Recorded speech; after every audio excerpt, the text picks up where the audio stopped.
everyone, welcome to your favorite channel. Let's crack 10th and 9th CBSE. Guys, this is your educator Arviza Mishra and you are on India's largest learning platform, which is An Academy. An Academy gives you daily live classes, live tests, live quizzes, structured courses and unlimited access to these courses. Guys अगर आप मुझसे plus पे जुड़ना चाहते हैं तो मेरे plus पे भी बहुत सारे कोर्सेज लॉन्च हो चुके हैं. टारगेट है 2021 बोर्ड को क्रैक करना, फोड़ देना, फाड़ देना, एकदम अपने ऐसे मार्क्स लाने हैं कि मतलब सबकी बोलती बंद हो जाए. आपको मतलब तबाही मचा देनी है इस बार बोर्ड के एग्जाम में. Okay, so you guys are here with me. हम लोग कर रहे हैं 5 मार्कर क्वेश्चंस. आज ये टॉप 10 क्वेश्चन से हम लोग क्या कर रहे हैं, जैसे भी टॉप 10 क्वेश्चंस आपके पूरी थ्योरी में से आपके बन सकते हैं, जो भी questions, those questions we are going to discuss here. Target है हमारा board 2021. In this we will be discussing the most important question. आगे मैं कराऊंगी आपको प्रीवियस ईयर्स क्वेश्चन की भी series I will be launching. ठीक है, प्रीवियस ईयर्स की सीरीज भी मैं लॉन्च करूंगी. अभी हम लोग क्या करें, एनसीईआरटी के टेक्स्ट से डायरेक्टली जो क्वेश्चंस बनते हैं, 5 मार्कर क्वेश्चन आज हम डिस्कस करेंगे. डायरेक्टली जो एनसीईआरटी के टेक्स्ट से क्वेश्चन बनते हैं वो हम लोग करेंगे यहाँ पे. तो थोड़ी सी वीडियो लेंदी हो सकती है या फिर आपको थोड़ा बोरिंग लग सकता है, बट ये क्वेश्चन 5 मार्क्स के आते हैं. आपको लगता होगा 5 मार्क के क्वेश्चन मतलब कि पूरे 2-2, 3-3 पेज भरने वाले question, but no, that is not the case. 5 mark के क्वेश्चंस मोस्टली इस फॉर्मेट में आते हैं. उसमें पार्ट्स होते हैं 1, 2, 3 ऐसे होते हैं 5 मार्क के क्वेश्चन, जिसमें हर एक पार्ट का 1 नंबर होता है. तो 5 मार्क के क्वेश्चन में आप 3 मार्क्स 2 मार्क्स भी आराम से गेन कर सकते हैं if you know something around it. ठीक है, तो चलिए शुरू करते हैं. This is the first question. पहला क्वेश्चन देखो, मैंने कहा था कि आपको पार्ट वाइज दिया जाएगा, तो ये बड़ा सा क्वेश्चन आता है. पेपर में आते हैं ऐसे क्वेश्चन, और आपको पता है कि कई सारा सिलेबस कम होने की वजह से आपका फर्स्ट चैप्टर यानी कि केमिकल रिएक्शन एंड इक्वेशन, इसकी वेटेज बढ़नी है क्योंकि इसमें से कुछ भी नहीं कटा है. तो जब कोई सिलेबस का कोई पार्ट घटता है तो जो बाकी के चैप्टर्स होते हैं उसकी वेटेज बढ़ जाती है. So this chapter holds its own importance in your exams. We will do it. We will be doing each and everything. अगर चैनल पे नए हैं तो चैनल को लाइक, शेयर और सब्सक्राइब करो. वीडियो पसंद आए तो कमेंट बॉक्स में लिख के बताना, और नहीं पसंद आए तो वो भी लिख के बताना कि आप और क्या एक्सपेक्ट कर रहे हैं और कोई इंपॉर्टेंट चीज जो हम मिस आउट कर रहे हो, let us know. So this is the first question. A solid substance P, एक सॉलिड सब्सटेंस. मैं आपको बस ये पढ़ के क्यों सुना रही हूँ, obviously I have the answer of all these questions ready, but the thing is why I am reading these questions, कि जब आप इनको पढ़ते हैं तो आपको किस हिसाब से सोचना चाहिए ऐसे क्वेश्चन को पढ़ते हुए. नर्वस नहीं होना है, परेशान नहीं होना है, जस्ट बी रिलैक्स्ड, बी काम. जो भी पढ़ा है रिकॉल करने की कोशिश करिए. जब एक बार चैप्टर को 3, 4, 5, 6 बार रिवाइज करते हैं ना, तो वो चैप्टर बहुत ही अच्छे से लर्न हो जाता है. Okay, so the first question is a solid substance P, एक solid substance है P, which is very hard, is used to construction of many buildings. Now हमें ये चीज समझनी है कि हमने जितने भी substance पढ़े हैं उसमें से soft substance ये नहीं हो सकता है, hard substance है. Especially flooring, यानी कि especially floor पे. When substance P is heated, अभी तक हमें सिर्फ ये पता चला है कि वो solid है, लेकिन अब हमें पता चल रहा है जब इसको आप हीट करेंगे, it decompose to give another solid Q and R. अगर आप इसको हीट करेंगे यानी कि P को आप हीट करेंगे तो ये डिकम्पोजिशन हो जाएगा, ये चेंज होगा Q और R में. डिकम्पोजिशन क्या होता है, जब एक सब्सटेंस 2 या 2 से ज्यादा में ब्रेक डाउन होता है. जो सॉलिड Q है reacts with water with the release of lots of heat to form substances. ये जो Q है ये वाटर के साथ किस तरीके से रिएक्ट करता है, जब आप इसमें H2O मिलाते हैं, H2O मिलाएंगे, या फिर आप ऐसे, लेट मी इरेज इट, थोड़ा सा गंदा लिख दिया. यहीं से आपको चीजें समझ में आने लग जाएंगी. क्वेश्चन थोड़ा सा टफ है, बट क्वेश्चन अगर पेपर में आएगा आई नो आप लोग कर लेंगे, क्योंकि मैं आपको बता रही हूँ. Let me right it more clearly in a neat and proper way. Okay, so a substance P when decomposes in the presence of heat it gives Q plus R. Actually मेरी राइटिंग इतनी गंदी नहीं है, but जब pen tab बिना friction वाली चीज होती है तो इस पे लिखना गंदा ही हो जाता है. लेकिन देखो, मैं आपको ये नहीं रिकमेंड करूंगी कि क्यों में आप अलग से लिखो वाटर, नहीं, नेवर डू दिस. इसी रिएक्शन में आगे ऐड करते जाओ अपने सहूलियत के हिसाब से, क्योंकि ना पजल्स हमेशा अगर एक साथ लिखा जाता है तो पजल्स की बारे में कुछ पता चलता है. When Q will react with H2O, it will give what? It will release a lot of gas, बोला है उसने, हीट बहुत ज़्यादा रिलीज होगी, ठीक है, और दूसरा सब्सटेंस बनेगा होगा वो होगा S, ठीक है। When a white precipitate of substance, okay, substance S, okay, when R is passed into a clear solution of substance S, और जब ये R इसके क्लियर सॉल्यूशन में मूव करोगे, आप इस गैस को पास करोगे, तो एक वाइट प्रेसिपिटेट सा सब्सटेंस बनेगा जिसको कहा जाता है T, यानी कि R प्लस S जब होगा तो ये T बनेगा। The substance T has the same chemical composition as starting substance P had, ठीक है, और ये जो T है इसका केमिकल कॉम्पोजिशन वैसा ही होगा जैसा ये P का था। ओ my God, it is so so so you know complicated reaction, you know, but आपको इतना सारा बताने का ये मतलब नहीं है कि आपको इन्हीं कहीं से आंसर मिलेगा, आपको क्वेश्चन से आंसर मिलेगा, नहीं। चीज ये थी कि आपको माइंड पे क्लिक किया कि नहीं किया। ऐसी कौन सी चीज है, ऐसी कौन सी चीज है जो दूसरे सब्सटेंस पे पास कराने पे प्रेसिपिटेट बनती है? ऐसी कौन सी चीज है जो सॉलिड, इतनी हार्ड होती है कि घरों में भी यूज होता है, फ्लोरिंग में? आप मुझे बताओ, आप अपने घर का फ्लोर क्या सोडियम से बनाते हो, पोटेशियम से बनाते हो? नहीं, मार्बल से बनाते हो। मार्बल्स होते हैं आपके फ्लोर पे, राइट? फ्लोरिंग होती है आपकी मार्बल से। अब यहीं पे सारी की सारी चीजें सॉल्व हो चुकी। मार्बल का केमिकल कॉम्पोजिशन क्या होता है? Calcium carbonate. तो calcium carbonate is in front of you guys, आपको P मिल गया। कैल्शियम कार्बोनेट को जब आप गर्म करेंगे तो किस में चेंज होगा? It will turn into calcium का ऑक्साइड एंड कार्बन का डाइऑक्साइड, राइट?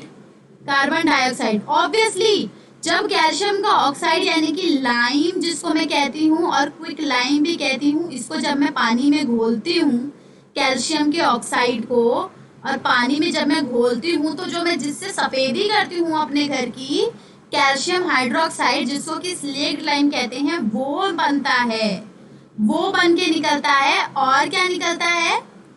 हीट इवॉल्व होती है बहुत ज्यादा। क्या होती है? Exothermic reaction. जब आप कैल्शियम हाइड्रोक्साइड का एक क्लियर सा सॉल्यूशन है, यानी कि उसमें कुछ कलर नहीं है, इसमें जब आप कौन सी गैस पास कराते हो कि एक फिर से कैल्शियम कार्बोनेट बन जाए, वाइट हो जाए, लाइम वाटर टर्न, ये लाइम वाटर होता है ना, lime water turns milky by if we blow which gas above it, if we blow carbon dioxide. तो मेरी सारी मिस्ट्री सॉल्व हो चुकी है। आई होप मैंने जिस तरीके से ये क्वेश्चन, आपको कैसे करना है यार, मैं नेक्स्ट क्वेश्चन जब दूंगी ना, आपको क्वेश्चन पे पॉज कर देना है। You don't have to listen to me, you have to just pause for some time, just read the question, try to find out the answer by yourself. इसीलिए मैंने अभी आंसर नहीं इंक्लूड किया, because मैं चाहती हूँ कि आप इस वीडियो को पॉज करके खुद इसका टेस्ट ले पहले, एंड देन चेक। ये आपके एक लाइव टेस्ट की तरह भी काम करेगा। Then check is it working or not? Okay, calcium carbonate यानी कि लाइमस्टोन, जिससे आपकी फ्लोरिंग होती है, मार्बल्स जो होते हैं वो कैल्शियम कार्बोनेट होता है। What is the substance Q? Q कौन सा था? देखो, आपको ये पूरी की पूरी रिएक्शन लिखनी है, उसको आपको सॉल्व करते करते आगे बढ़ना है। T जब हीट किया तो आपने Q और R बना था ना, तो कैल्शियम कार्बोनेट को जब आपने गर्म किया था, क्योंकि P एक गैस है, okay, P Q and R, okay, R एक गैस थी, क्योंकि जब इसको पास कराया तो ये Q पूछ रहा है, Q क्या है? Q क्या होना चाहिए? Q होना चाहिए कैल्शियम का ऑक्साइड। देखो गलती क्या करेंगे ना बच्चे R और Q भी लिख सकते हैं, और Q को गैस समझ लेंगे और R को कैल्शियम ऑक्साइड लिख देंगे। इसलिए जरूरी है स्टार्टिंग में ही नहीं सॉल्व करना है, जरूरी है कि पूरा क्वेश्चन पढ़ो, इससे आपको इनके आपको स्टेट का पता चलता है। R के आगे G लिख दो यार, ओके, ठीक है। What is substance Q? Substance Q is calcium का oxide. Now it is quite clear. Next question. What is gas R? Obviously we got it. Gas R is carbon dioxide. Show me. Right. Tell me it is not wrong. What is substance S?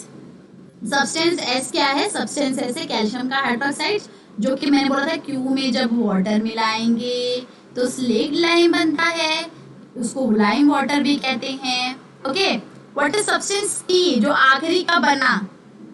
वही है calcium का carbonate, उसने बोला कि उसकी formula वही है, उसको लाइमस्टोन और मार्बल भी कहते हैं जो आपको मिलता है। ठीक है गाइस, आई होप ये क्वेश्चन आपको समझ में आएगा। ये क्वेश्चन 5 नंबर के आने के ना 100% चांसेस है, 100%। तो नोट कर लो कहीं पे, इस तरीके के क्वेश्चन सॉल्व करने की कोशिश किया करो। डोंट वरी, अभी सितंबर चल रहा है, वी हैव टाइम टिल जनवरी तक हम मतलब फोड़ने वाले हैं इस पूरे चैप्टर को, सारी की सारी केमिस्ट्री को। Just be with me till January. आपके 15 सितंबर को, 15 फरवरी को एग्जाम शुरू है ना। प्लस अगर आपने ज्वाइन कर रखा है तो बायोलॉजी की जिम्मेदारी मेरी, गूगल पे आपने सब्सक्राइब कर रखा है, ये यूट्यूब पे आपने सब्सक्राइब कर रखा है तो केमिस्ट्री की जिम्मेदारी मेरी, स्पेशल क्लासेस ले रहे हो तो फिजिक्स की जिम्मेदारी मेरी। I am completing all the subjects on a different platform. Physics में स्पेशल क्लासेस में पढ़ाती हूँ जो कि फ्री होती है, बायोलॉजी की मैं एक्सपर्ट हूँ जो कि प्लस क्लास में होती है, फिजिक्स मेरा पैशन है जो कि मैं यूट्यूब पे कराती हूँ। आई am good in everything, I am good in all these things because या 10th तक जितना भी होता है ना वो हमें अल्टीमेटली आगे की क्लासेस में पढ़ना पड़ता है। दैट इज वाई मेरे को ये सारे सब्जेक्ट अच्छे से आते हैं।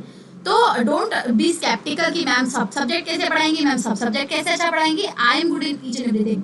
You just have to go to all these platforms and watch my things. अगर बायोलॉजी पढ़ना चाहते हो तो प्लस ज्वाइन करो, केमिस्ट्री पढ़ना चाहते हो यूट्यूब पे डेली क्लासेस में, फिजिक्स पढ़ना चाहते हो तो स्पेशल क्लासेस जो कि फ्री होती है अन अकेडमी पे वो ज्वाइन करिए। ओके, एंड टाइमिंग मैं फ्री क्लासेस कब लेती हूँ तो मैं 6:30 की रेगुलर क्लासेस जरूर लेती हूँ। ठीक है, और आज मैंने सुबह 11 बजे की भी ली थी, बहुत बच्चे आए थे। There were around 300 students in my today's morning class. Next question फिर से बड़ा है। A silvery white metal X, एक सिल्वरी वाइट मेटल है यानी कि सिल्वर वाइट कलर का है, X is taken in form of a ribbon. उसको एक रिबन की फॉर्म में लिया। When ignited, burns in air with a dazzling white flame to form a white powder Y.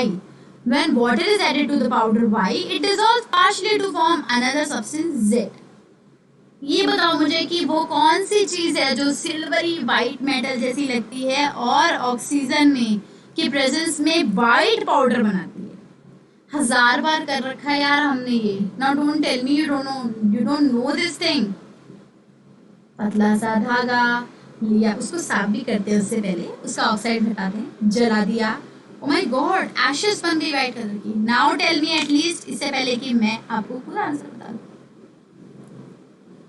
Magnesium यार, ऑब्वियसली मैग्नीशियम को साफ करते हो, जलाते हो, बर्न हो जाता है, उसकी एशेस वाइट होती है। इसमें गलती मत करना यार, सिल्वरी वाइट मेटल से कंफ्यूज मत हो जाना। जो मैग्नीशियम रिबन है थोड़ा सा शाइनिंग जैसा रहता है, वो कंफ्यूज मत हो जाना कि यार सिल्वर की स्ट्रिप्स नहीं।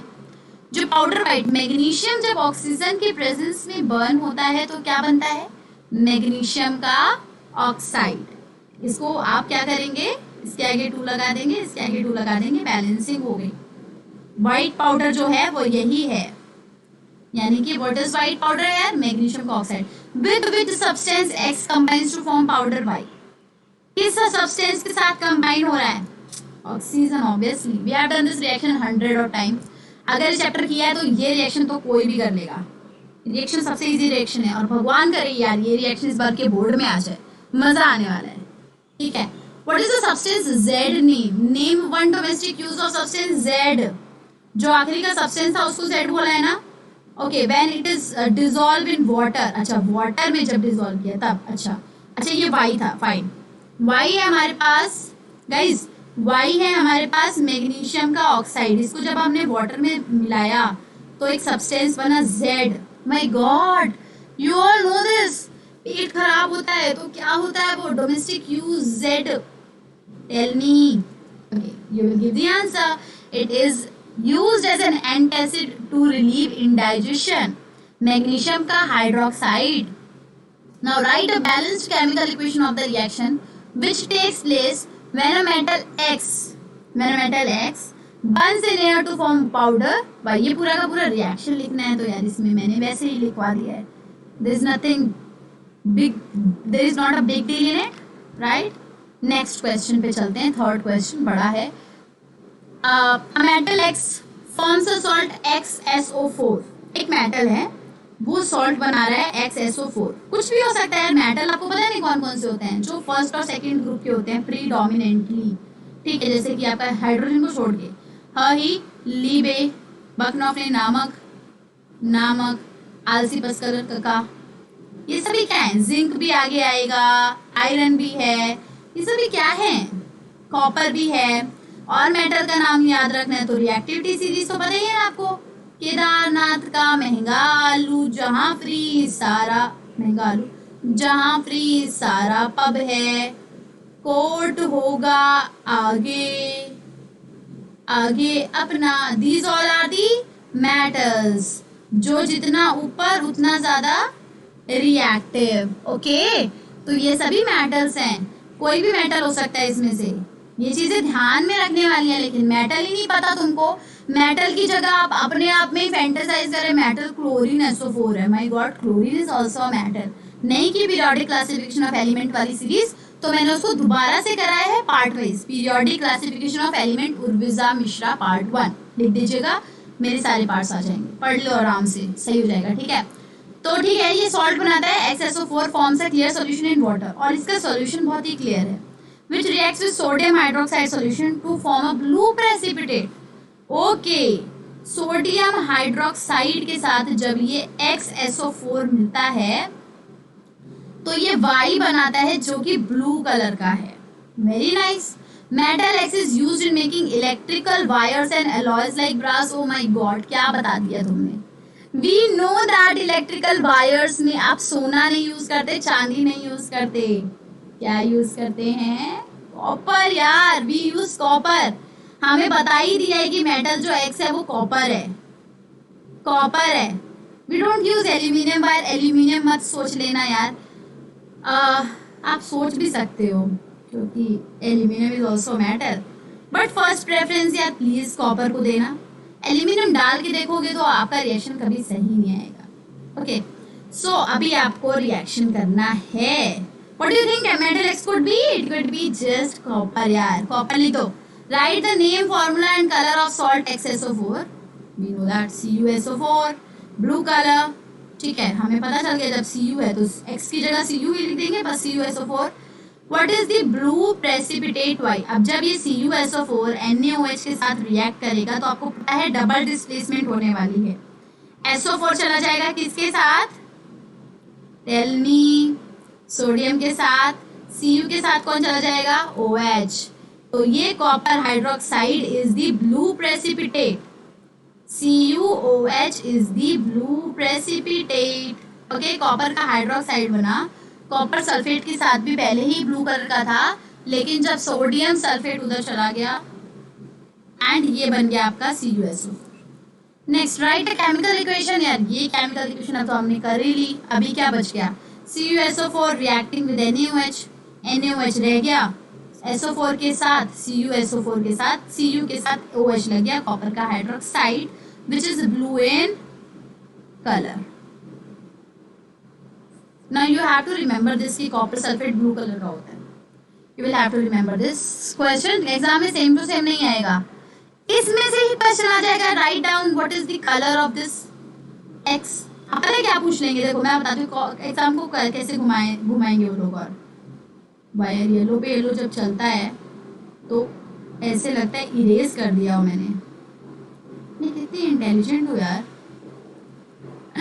Wow, I am damn intelligent. मेरे को तो इस बार का 10th का बोर्ड देना चाहिए। ठीक है, इसकी जगह X लिख देंगे एंड दे विल से कि the X is blue in colour. Write down the name of X। हो सकता है कि आप लिख दोगे कि आपको पता है Na के साथ SO4 चला गया तो CuSOH आएगा, लेकिन ऐसा भी हो सकता है कि ब्लू कलर भी ना दे, बोले कि X है। Now write down the name and the colour of X, तो पता होना चाहिए। डोंट वरी यार, जब तक मैं हूँ मैं तुम्हारी एग्जाम्पलर करा दूंगी, मैं तुम्हारी S चांद करा दूंगी, NCERT करा दूंगी, प्रीवियस ईयर्स क्वेश्चन पेपर करा दूंगी। ये साल तो आपका सेट है, सेट है। रोज 4 बजे बस यूट्यूब की वीडियोस देखिए। Chemistry is in my hand, leave it on me. ठीक है, I will see what I have to do for my childrens. Question 4, एक मेटल है M, वो बहुत ही विगरसली रिएक्ट करता है वाटर के साथ। जब भी विगरसली रिएक्ट करने की बात आती है तो 2 मेटल हमेशा याद आने चाहिए आपको, एक सोडियम याद आना चाहिए और एक पोटेशियम भी विगरसली ही रिएक्ट करता है। तो मैं बस अपनी तरफ से बता रही हूँ, मुझे नहीं पता आगे क्वेश्चन में मेटल क्या होगा, but when ever a metal is reacting vigorously with water, आपको पता है सोडियम जरा भी पानी में जाएगा ना, पटाक आग जल जाती है, समझ गए। चलिए, with water to form a solution X and a gas G, water भी बना रहा है, सोल्यूशन बना रहा है एस और गैस बना रहा है जी। The solution S turns red litmus paper to blue. कौन रेड लिटमस पेपर को ब्लू बनाता है, एसिड या बेसिस, बताइए। एसिड बनाता है या बेसिस बनाता है?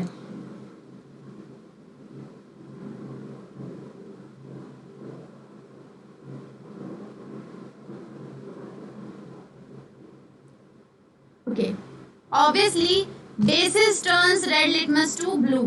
जो बेसिस होता है it will turn red litmus to blue, right. तो आपको पता होना चाहिए कि ये जो आपका एस है वो बेसिस है। गैस रिलीज हो रही है जी नाम की, which is lighter than air, और ये जो गैस है वो एयर से भी लाइटर है। कौन सी गैस याद आती है आपको जब एयर से लाइटर की बात हो?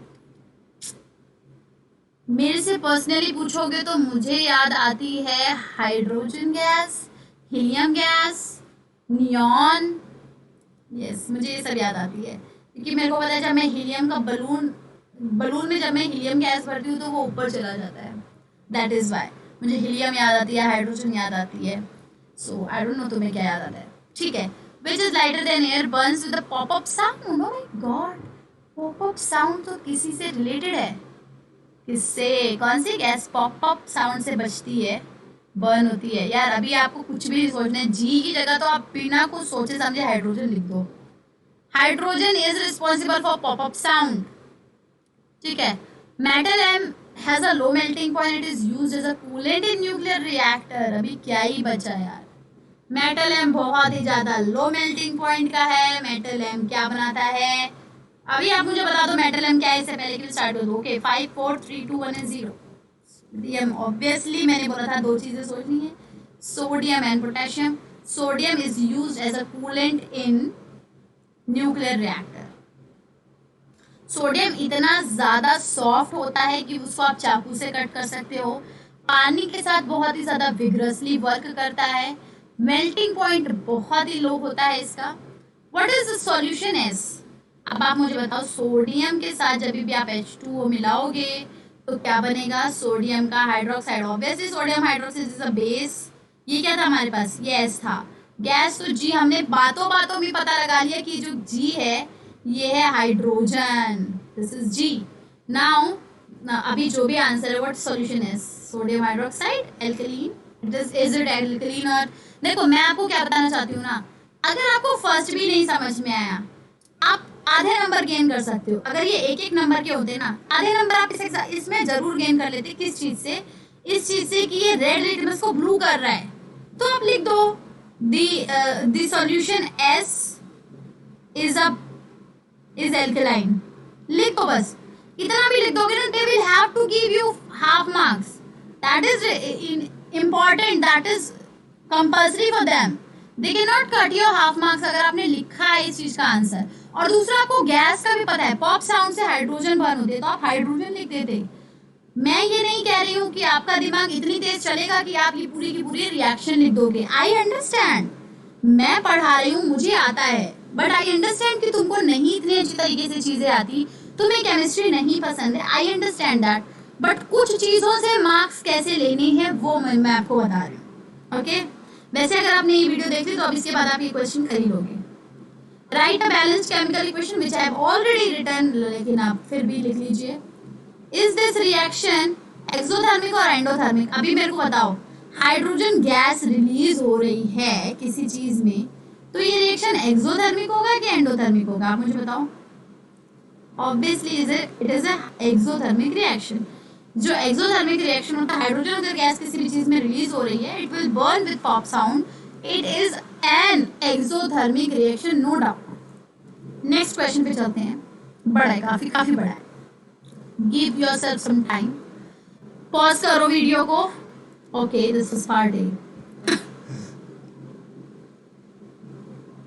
ये प्रेशर से डरो नहीं, ये प्रॉपर्टीज बताने के लिए ही यूज किया जा रहा है कि तुम थोड़ा सा अंदाजा लगा सको, तुम्हारे 5 में से 2-3 नंबर अंदाजे के बेसिस पे मिल जाए, इसलिए बताया जाता है डोंट वरी अबाउट इट। अगर एक मिक्सचर है गैसेस का एक्स एंड वाई, इसको कंप्रेस कर दिया गया 300 एटॉमिक एटमॉस्फेरिक प्रेशर पे, 300 एटमॉस्फेरिक प्रेशर पे, and then passed over a catalyst consisting of a mixture of zinc oxide, और इसको फिर पास किया गया जिसमें जिंक ऑक्साइड के कैटलिस्ट के मिक्सचर से एंड क्रोमियम ऑक्साइड, ठीक है, CrO। Then an organic compound Z having the molecular formula CH4O is formed। फिर इसके बाद एक क्रोमियम ऑक्साइड के बाद इसमें जब ये कैटलिस्ट हैं, ये एरो के ऊपर होंगे, एक बना आपका एक चीज कंपाउंड Z जिसका कि molecular formula having the molecular formula दे दिया गया CH4 का O, ठीक है। X is highly poisonous, X बहुत ही ज्यादा पॉइजनस है, which is used in appreciable amount when a fuel burns in limited supply of air.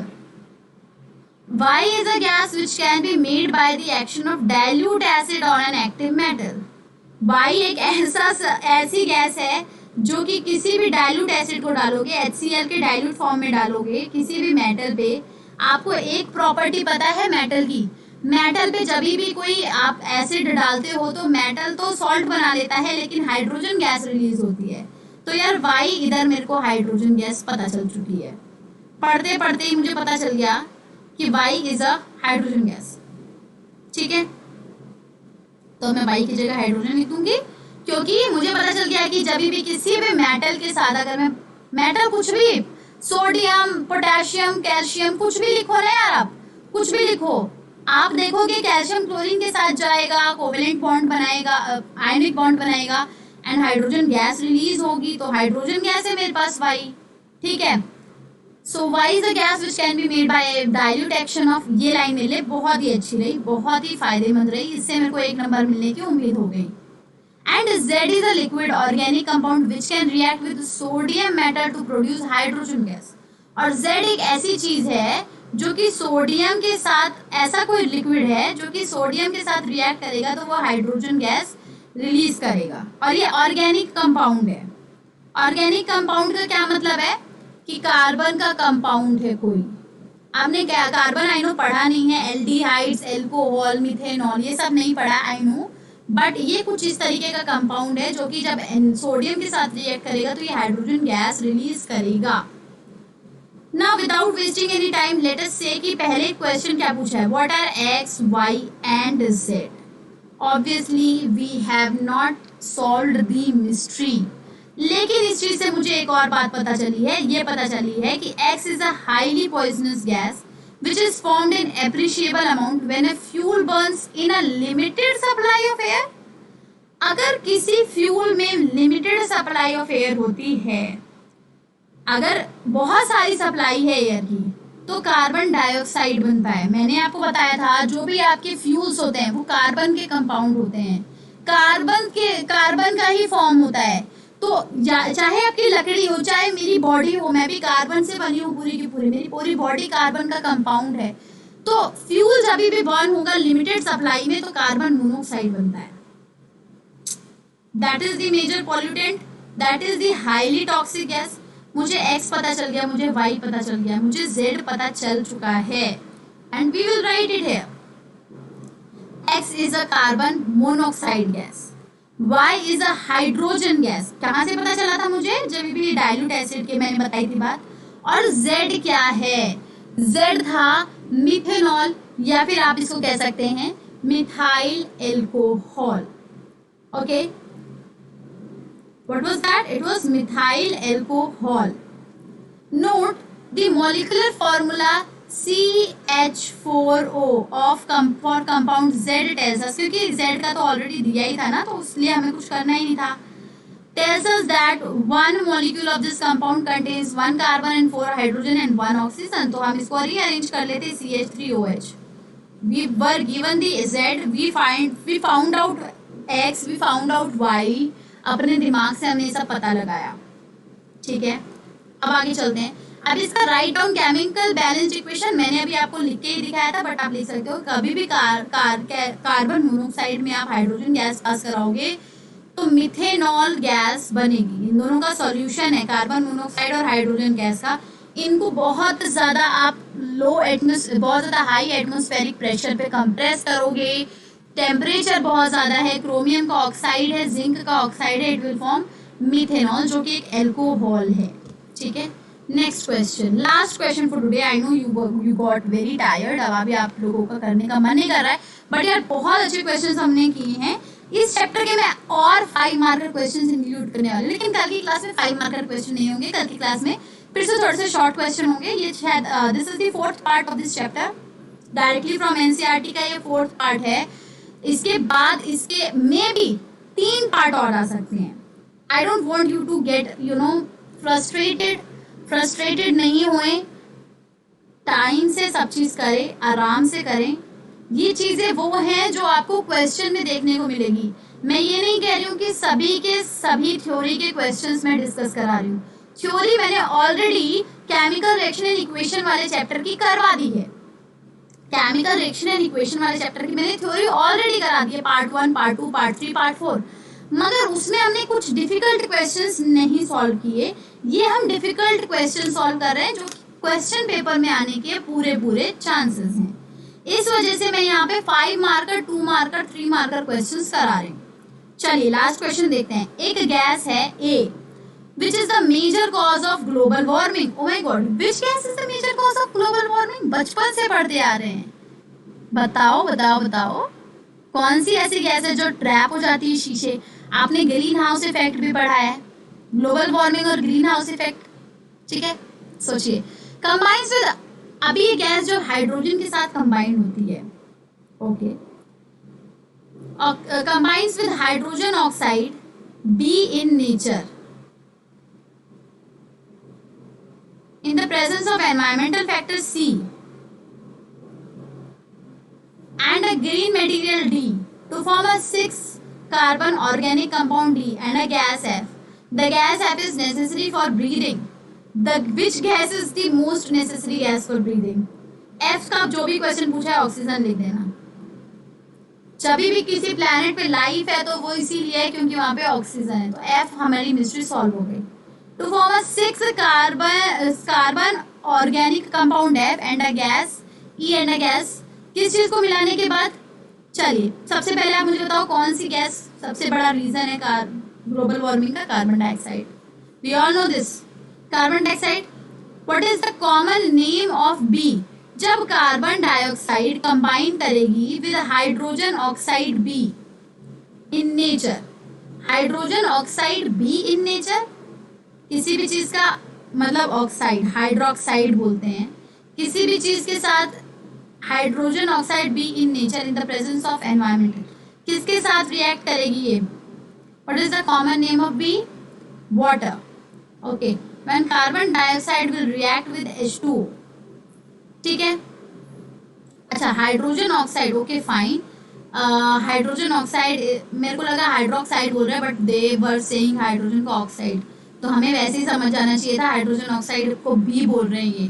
Hydrogen oxide is water है, ठीक है। What do you think could be C? अब जब ये carbon dioxide water के साथ रिएक्ट करती है तो C क्या होता है, क्या बनता है C? बताइए मुझे आप।